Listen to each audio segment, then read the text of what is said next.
Shalom, selamat pagi Bapak Ibu Saudara yang terkasih di dalam Tuhan. Mari kita mengawali pagi hari ini dengan mendengarkan kebenaran firman Tuhan. Namun sebelumnya kita akan berdoa terlebih dahulu. Mari kita bersatu di dalam doa. Selamat pagi Tuhan Yesus, terima kasih untuk kasih dan penyertaan-Mu di setiap kehidupan kami. Terima kasih untuk pagi yang indah yang boleh Engkau sediakan untuk kami. Tuhan, pada saat ini kami akan mendengarkan kebenaran firman-Mu. Kiranya firman-Mu dapat tertanam di dalam setiap hati kami, dapat menjadi pertolongan dalam menjalankan kehidupan sehari-hari, dan dapat menjadi sumber pengharapan bagi setiap kami. Kami mau menyerahkan setiap kehidupan kami ke dalam tangan kuasa-Mu. Haleluya, amin. Renungan Suling 6 Juni 2023.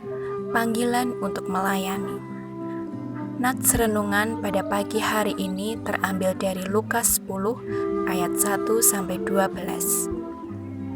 Kemudian daripada itu, Tuhan menunjuk 70 murid yang lain, lalu mengutus mereka berdua-dua mendahuluinya ke setiap kota dan tempat yang hendak dikunjunginya. Lukas 10 ayat 1. Jika kita ditanya apakah melayani itu sebuah kehormatan atau beban, apakah jawaban kita? Apa respon yang akan kita berikan kepada Tuhan ketika kita menerima panggilan untuk terlibat dalam pelayanan? Apakah kita bersedia dan menerima panggilan itu dengan sukacita dan kerelaan? Jika ya, apa alasan kita menjalani panggilan itu dengan kerelaan hati? Melalui nas ini kita melihat bahwa panggilan melayani Tuhan tidak terjadi dengan sendirinya. Panggilan melayani itu tidak terjadi karena kehendak manusia, melainkan karena Tuhan menghendakinya. Tuhan yang memilih dan mengutus setiap orang untuk terlibat dalam karyanya. Tuhanlah yang memilih dan mengutus murid-muridnya untuk pergi ke setiap kota dan tempat.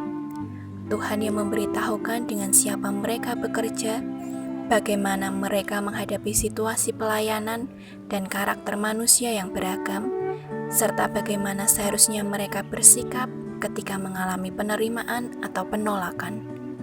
Panggilan untuk melayani itu juga menuntut murid-muridnya untuk tidak dibebani dengan hal-hal materi, tidak memaksakan keinginan, melainkan hanya fokus pada tugas panggilannya.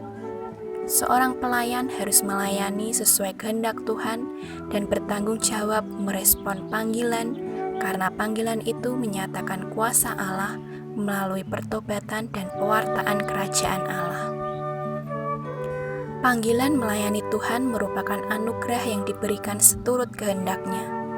Karena itu, setiap orang yang dipanggil dalam pelayanan harus menyatakan kerelaan tanpa paksaan, karena panggilan pelayanan tersebut adalah kesempatan yang dianugerahkan Tuhan.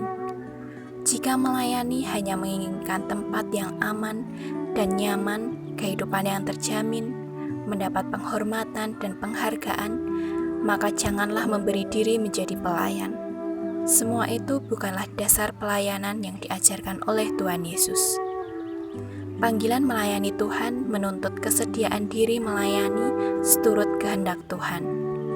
Pokok doa pada pagi hari ini, berdoa untuk peserta SIL dari kelas Indria sampai dengan remaja, agar Tuhan menyiapkan hati mereka untuk siap ditaburi kebenaran dan mengalami perjumpaan pribadi dengan Tuhan.